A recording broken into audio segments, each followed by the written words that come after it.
Okay, this is just a short introduction to the music of Béla Bartok, who is seen here smoking a cigarette.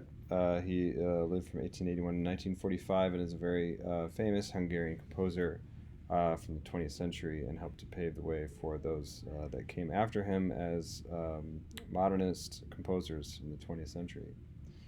Um, with any discussion of Béla Bartok comes the discussion about ethnomusicology, which is the immersive study of social and cultural aspects of music and dance in local and global contexts.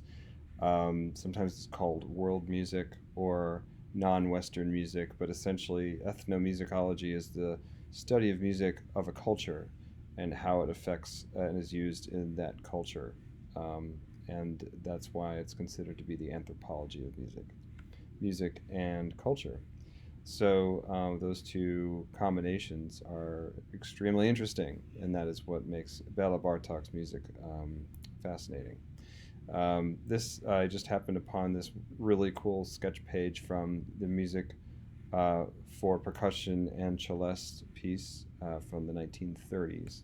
And you can see some things about his music that his time signatures are rather unusual. Some of his phrasing is interesting, and that this particular passage is in inverted counterpoint, and that it sort of relates to his fascination with symmetry and so on. His style is interesting in that it is a blend of these three big elements: Western art music traditions, or the things that we've studied so far, like tonal music and the music of Europe and concert music and so on. The use of the music of the vernacular or folk music traditions that he is immersed in as a Hungarian composer or as a person in his time and place. Whereas vernacular means to use a language or dialect native to a region or country rather than a literary, cultured, or foreign language. So it's the local type of way of making music and language, and that's what defines vernacular, and that is what is a part of his music. And so he embraced the peasant and folk melodies of his Hungarian life, and the early Western European music is also blended as a part of his vernacular. Um, he also incorporated modernist techniques uh, that are his own, that are a way of pushing forward into the 20th century. So let's look at each one in turn.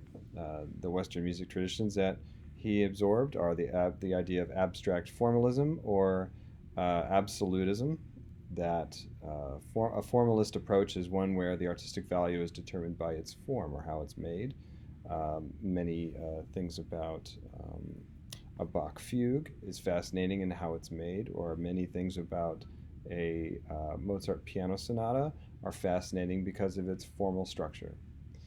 Absolute music, by definition, is defined not by any sort of extra musical meanings or programs or stories or narratives, but rather about the subjective not the, or the objective context, the things that are not literally tied to something else. So that basically the meaning of the music is about the music itself. It's absolute. It's self-referential. This melody is interesting because it is paired with these chords, etc., and really no other connections. And the focus on architectural design or the emphasis upon large-scale organization of the music. Um, how meaningful is it that it adheres to certain proportions? How meaningful is it that it grows to a certain climax at a certain time, and that numerically it works out in an architectural way as a musical experience. Many of his works incorporate formalist titles, for instance, Sonata for two pianos and two percussionists, or Music for strings, percussion and celeste, Concerto for orchestra, and his many string quartets, which are fascinating pieces, really great works. Um, vernacular music that style traditions that he incorporated are seen in his music in his asymmetrical use of time signatures, his use of pentatonic scales from Hungary, his incorporation of irrational rhythmic divisions that may blur over bar lines. For instance, in a lot of Bartok scores, you'll see beaming over the bar lines or dashed measures. Dashed bar lines and things that are used to sort of show the freedom of meter or the freedom of how rhythm works within the meter. A lot of his music incorporates glissandi or pitch bends or other things that show that the gliding between pitches, and also the use of percussion in his music. And you might draw a similar connection to the vernacular music of America, known as the blues, or ways in which we can incorporate folk music from America into our own Western classical style. You can find that would be a hard thing to do because vernacular music, by definition, is passed along by word of mouth often, or learned by rote, and it's not necessarily a music that was intended to be written down. And so things like these two items especially are interesting in that we're trying to bend them into our Western musical culture of notation, which is often tough and interesting to reckon with. And so his music was, from a vernacular style, was absorbed through his experience with recording actual peasant music in the countryside of Hungary. This is a famous photo of him in 1908. There he is, and he is recording onto a wax cylinder this song of peasants who are basically there to record their songs for him. He would then take those home and then transcribe them and turn them into amazing works for us to enjoy.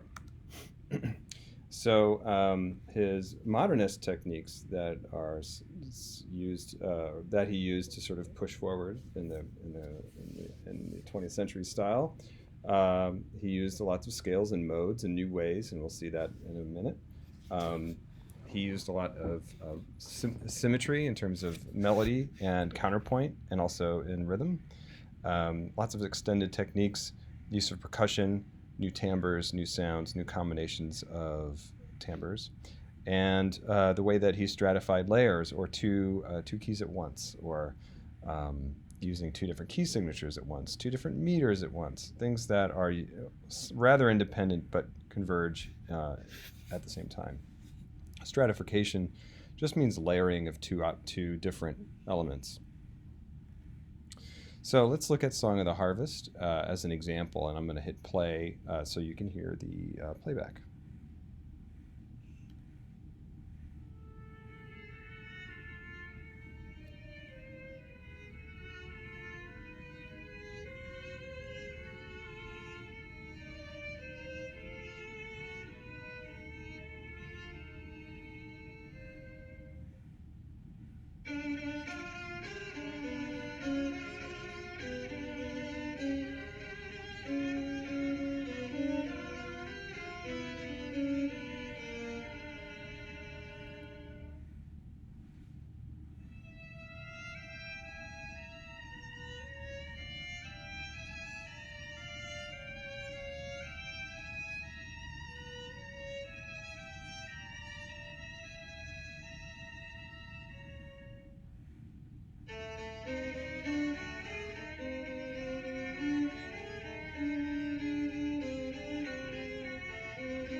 Okay, you can see that we have two violins, and they have two different key signatures for most of this piece.